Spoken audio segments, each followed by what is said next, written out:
Students, good morning and welcome to Bind EduTech. In previous video, we have discussed the central idea of the poem A Roadside Stand. Today, we will read its main theme, message, and then after line by line explanation of the poem. पिछले video में हम लोगों ने उसके central idea को focus किया था। सबसे पहले देखें what is the underlying message of the poem. तो सबसे पहले देखिए मेन थीम पोएम का क्या हो गया, what is the main theme of the poem. तो main theme is the plight of the rural poor peasants, उन गरीब किसानों की, ग्रामीण गरीब किसानों की दुर्दशा। जो मैसेज दिए हैं Robert Frost, message the poor rural peasants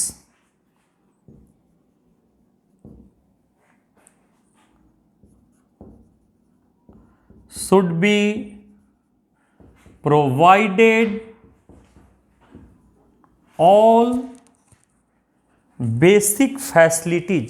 जो गरीब किसान हैं उनको सारे जो है बेसिक फैसिलिटीज मिलने चाहिए। And the flow of money, जो पैसे का प्रवाह है, all basic facilities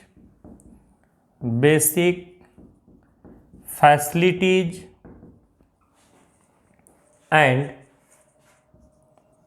the flow of money, पैसे का जो प्रवाह है, money should be from cities to villages. पैसे का जो प्रवाह है वो शहर से गांवों की ओर होनी चाहिए, क्योंकि दुनिया के हर देश की जो सोल होती है, आत्मा, वो गांवों में बसती है। और जब तक गांव विकसित नहीं होंगे हम देश के विकास की कल्पना भी नहीं कर सकते।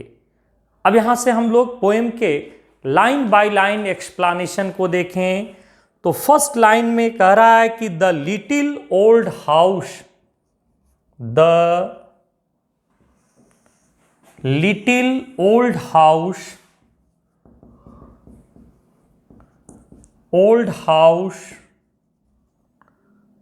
was out with a little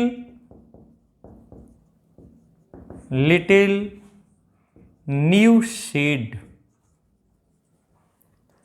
in front at the edge, in front at the edge of the road, edge of the road where the traffic speed, where the traffic speed, a roadside stand, a roadside stand that two pathetically played. It would not be fair, it would not be fair to say for a dole of bread, it would not be fair to say for a dole of bread। पहले 4 line को हम लोग explain करें तो the little old house, एक पुराना सा घर था, was out with a little new shed, जो सड़क के किनारे जहाँ तेजी से गाड़ियाँ गुजर रही थी, एक पुराने घर को, ओल्ड हाउस को एक्सटेंड करके जो रोड साइड स्टैंड का ऑनर था उसने उस पर शेड डालकर, चाहे वो कॉर्केट या प्लास्टिक या पुआल का किसी चीज़ का वो शेड डाल करके और उसको दुकान का रूप दे दिया था। Fair in front at the edge, EDGE, edge, edge का मतलब किनारा होता है, कॉर्नर, EDGE, एज मीन्स किनारा, कॉर्नर। और एक एज, ए हुआ उम्र, ए किनारा और ए एज हुआ उम्र, दोनों का प्रोनाउंसिएशन सेम है। At the edge of the road, सड़क के किनारे, fair the traffic speed, speed मतलब मूव वेरी फास्टली, जहां तेजी से गाड़ियां गुजर रही थी। A road side stand that too pathetically, दयनीय रूप से, माइजरेबल, पैथेटिक से बना, pathetically, pled, pled means requested,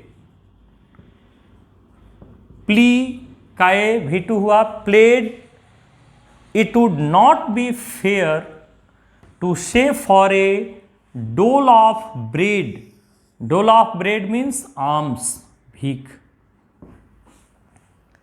करें रॉबर्ट फ्रॉस्ट कि the owner of the road side stand was pleading from the rich city dwellers to stop at his shop and to buy his products. जो road side stand का मालिक था वो लोगों से आग्रह कर रहा था, किन लोगों से?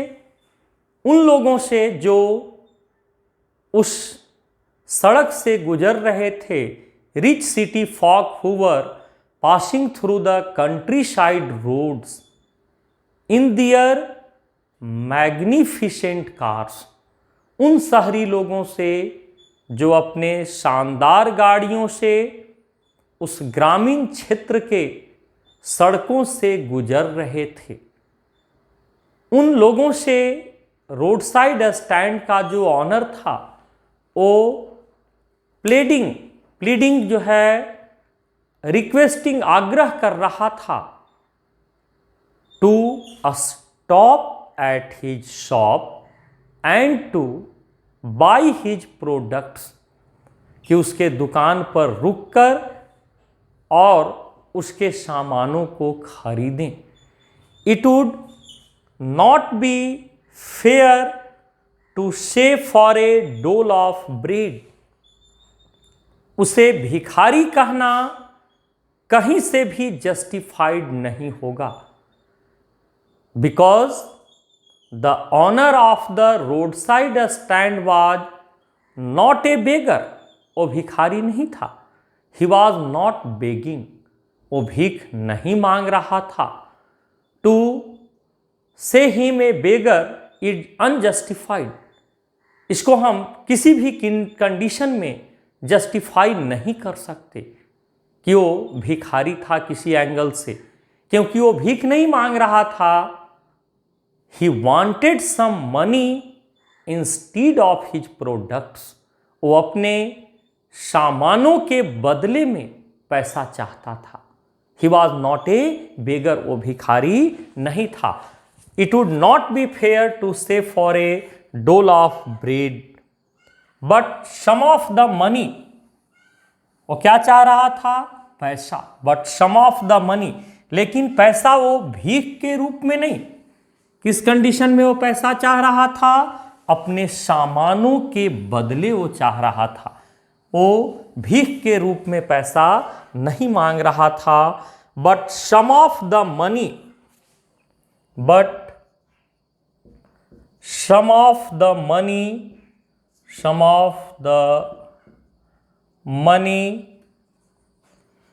the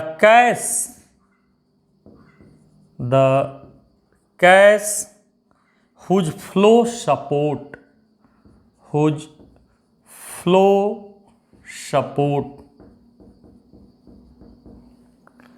the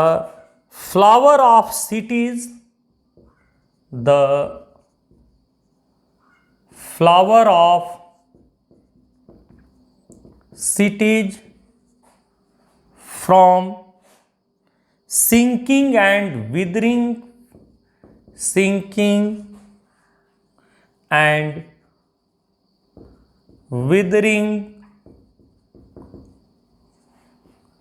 faint. The polished traffic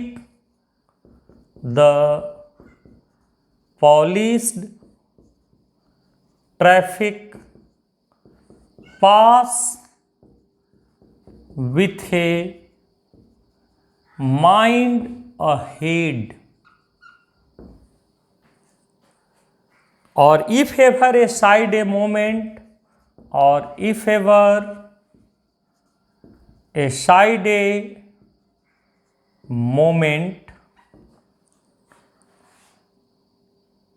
then out of short.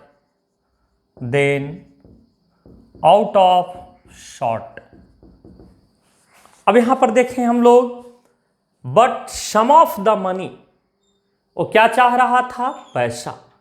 The cash whose flow support, पैसे का प्रवाह ही किसी भी शहर की प्रगति का सूचक होता है। कोई शहर कितना ज़्यादा डेवलप्ड है, इसका पैरामीटर हम किससे लगाते हैं कि उस जगह पर, उस सिटी में पैसे का कितना ज़्यादा फ्लो हो रहा है। जैसे अगर हजारीबाग में एक दिन में 50 करोड़ का लेन देन है, अगर रांची में 500 करोड़ का हो रहा है, तो ये प्रमाणित कर रहा है कि रांची हजारीबाग से 10 टाइम्स ज़्यादा डेवलप्ड है। तो जो रोड साइड स्टैंड का ऑनर था, he was pleading from the rich city dweller to stop at his shop and buy his products. He wanted some money, he was not a beggar, he wanted some money instead of his products, and the flow of money is the parameter of the development of the city. पैसे का जो प्रवाह है, यही किसी भी शहर के प्रगति का सूचक होता है। अगर पैसे का प्रवाह रुक जाए तो शहर की प्रगति रुक जाएगी। यहाँ पर एक जैसा word, the flower of cities, शहर की जो प्रगति है उसके फूल, सिंक डूबना, विदरिंग मृतप्राय, फेंट मुरझाना, एक जैसे वर्ड आ रहे हैं, सिंकिंग एंड विदरिंग फेंट। अगर पैसे का फ्लो रुक जाए, अगर आप सपोज कीजिए कि अगर हर व्यक्ति अपने पैसे को तिजोरी में बंद करके रख दे, तो क्या किसी भी जगह का डेवलपमेंट संभव है? क्योंकि जब पैसे का फ्लो होता है, प्रवाह होता है, तो हर किसी की उसमें हिस्सेदारी, शेयर होती। जब एक से दूसरे हाथों में वो मनी का फ्लो होता है, तो हर किसी का उसमें अपना एक शेयर मिलता है। जैसे आप सपोज कीजिए कि एक बिल्डिंग बनती, तो कितने सारे लोगों को रोजगार क्रिएट होते हैं। लेबर, मिस्त्री को, मैसन को, ब्रिक जो सेलर है उसको, सीमेंट रॉड जो सेल करते हैं उनको रोजगार क्रिएट, प्लम्बर को, प्लस प्लम्बिंग का जो सामान बेचते हैं, इलेक्ट्रीशियन, उससे जुड़े हुए जो गैजेट्स होते हैं, फर्नीचर की जरूरत होगी तो कारपेंटर। तो एक अगर बिल्डिंग बनती है तो कितने लोगों को रोजगार क्रिएट होते हैं। तो पैसे का जो प्रवाह है किसी भी शहर के प्रगति का, यही एक पैरामीटर सूचक होता है। और अगर पैसे का प्रवाह रुक गया तो शहर की मानो प्रगति रुक जाती। अब यहां पर the police traffic passed with a mind ahead. Mind ahead मतलब without paying attention, without paying attention, बिना ध्यान दिए हुए, अटेंशन। और if ever aside a moment then out of shot. Out of shot मतलब to complain.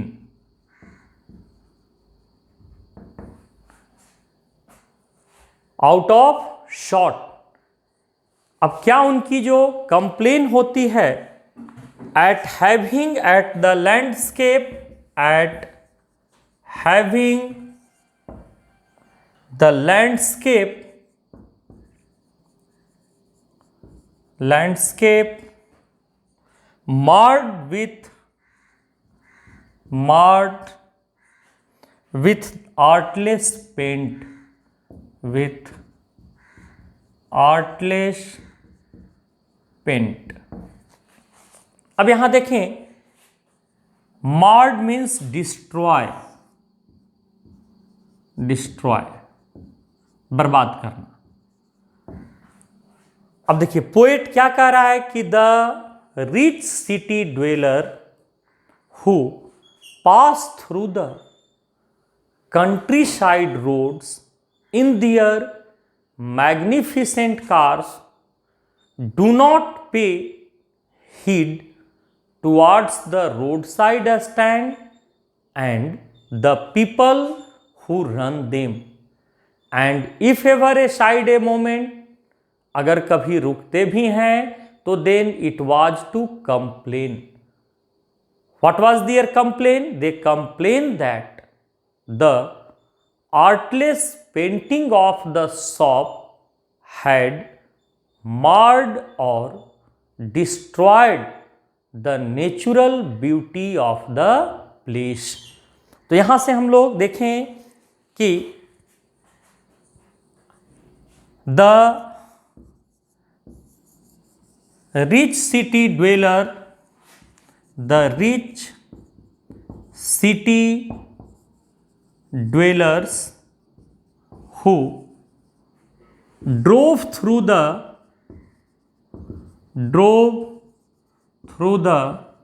countryside roads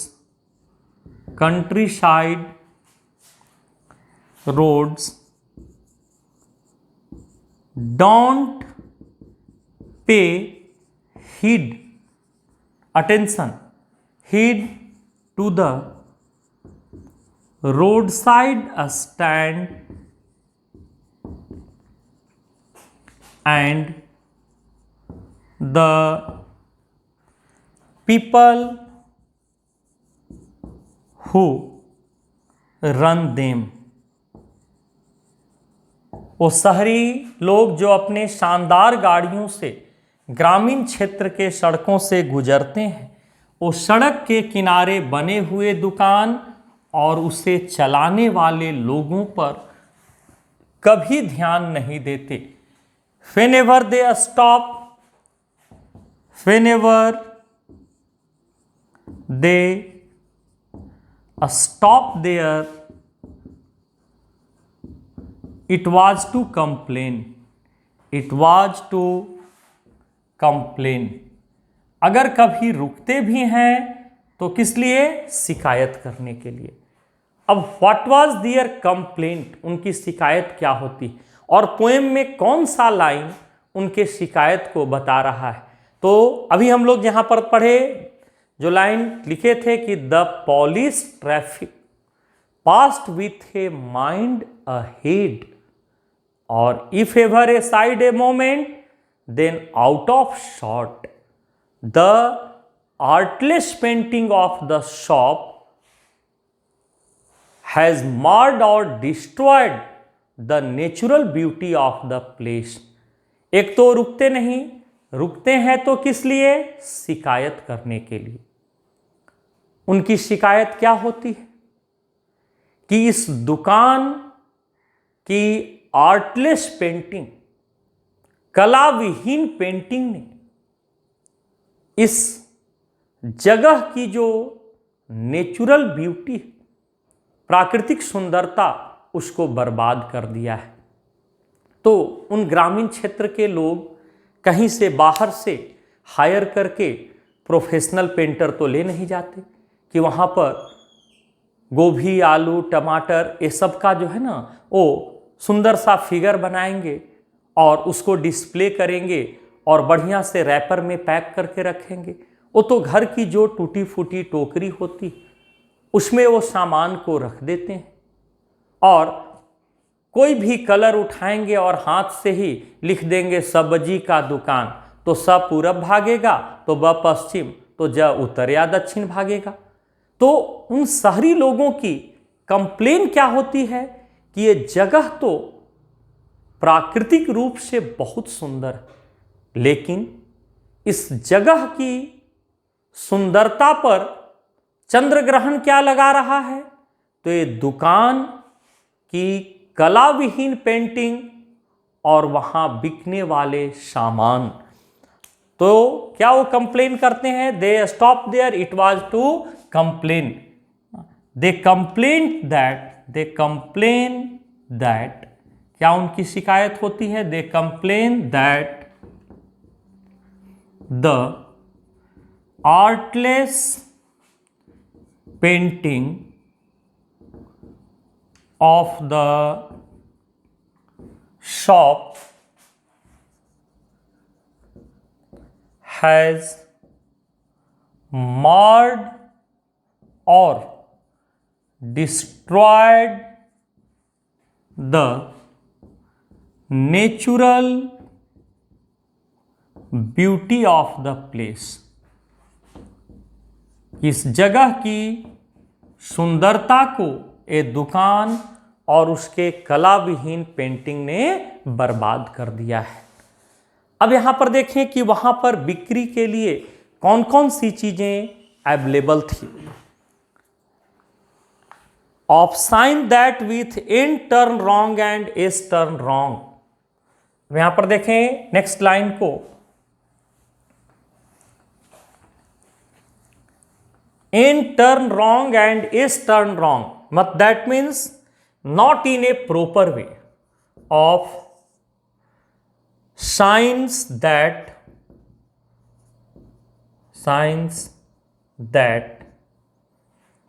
with in turn wrong, with in turned wrong and is turned wrong and is turned wrong,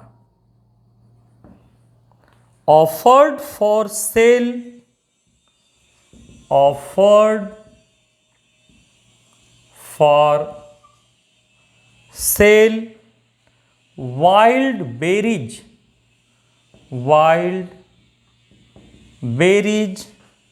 in a wooden quartz, in a wooden quartz, or crook necked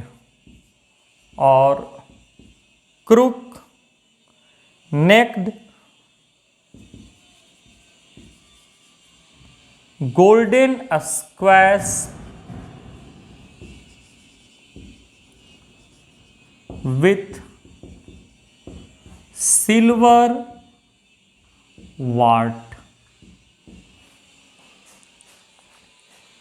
और beauty और beauty rest in a beautiful mountain scene, rest in a beautiful mountain scene. अब यहां से देखें हम लोग सबसे पहले वर्ड्स को N turn wrong and S turn wrong, मतलब एन भी गलत से मुड़ा हुआ और एस भी गलत से मुड़ा हुआ। No, what is the meaning of N turn wrong and S turn wrong? That is not in a proper way, not in a proper way, not in a proper way. जो painting की गई थी वो सही तरीके से नहीं की गई थी।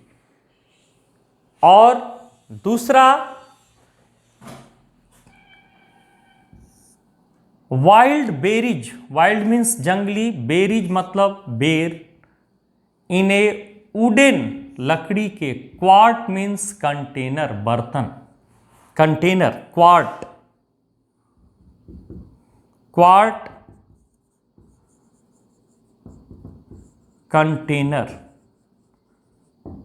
बर्तन। क्रूक नेक्ड, क्रूक नेक्ड का मतलब बेंट, झुकी हुई, crook necked means bent.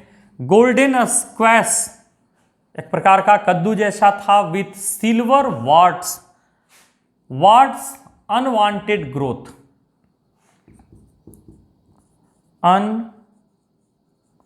Unwanted growth. देखिएगा कि आदमी को कभी 5 के जगह एक और उंगली बढ़ जाता है, आलू के ऊपर एक छोटा सा और जो है लगता है कि आलू रखा हुआ है, तो अनवांटेड, आदमी के शरीर में मस्सा निकल जाते हैं, तो उसी को वाट, अनवांटेड ग्रोथ कहते हैं। तो यहां पर देखिए जो शिकायत उनकी क्या थी कि the artless painting, the painting was not done in a proper way.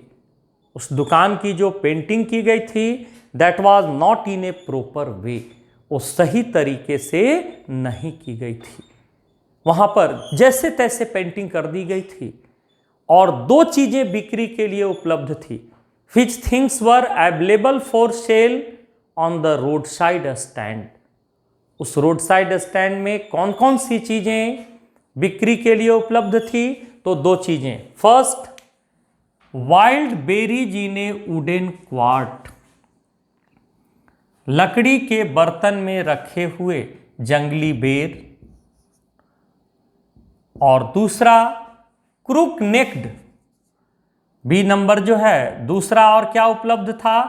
Crook necked golden squash, झुकी हुई गर्दन वाली कद्दू, अगर इस तरह से मान लिया जाए हो, और यहाँ पर अनवांटेड कहीं कहीं ग्रोथ हो गया था। और beauty less in a beautiful, beauty rest in a beautiful mountain scene. तो यहाँ पर 2 चीजें, बहुत ही इंपॉर्टेंट क्वेश्चन होता है कि which things were available for sale on the road side stand. तो there were 2 things were available. First of all क्या था? Wild berries in a wooden quart, लकड़ी के बर्तन में रखे हुए जंगली बेर। और दूसरा, क्रूक नेक्ड गोल्डन स्क्वैश, झुकी हुई गर्दन वाली कद्दू जिसमें कहीं कहीं अनवांटेड ग्रोथ हो गया था। करा कि beauty rest in a beautiful mountain scene, ये उनकी कि वो सुंदरता को विराम लगा रहे थे, सुंदरता को कम कर रहे थे। वो जगह प्राकृतिक रूप से बहुत सुंदर था, लेकिन उस सुंदरता को कम कर रहे थे वो दुकान के कला विहीन पेंटिंग और वहाँ पर बिकने वाले सामान। तो यहाँ पर देखिए अगले जो है लाइन में, यहाँ तक से अब हम लोग जो मेन क्वेश्चन जो है वो देखें कि सबसे पहले कि why do people make road side stand, लोग रोड साइड स्टैंड क्यों बनाते हैं?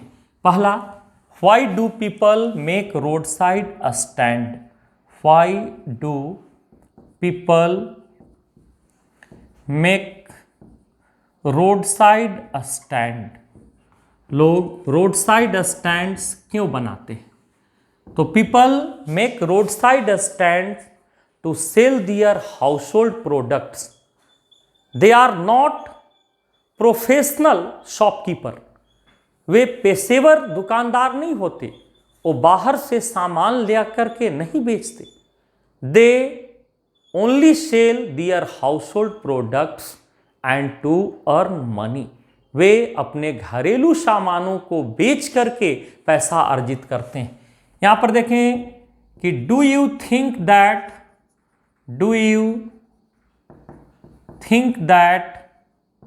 The owner of the road side stand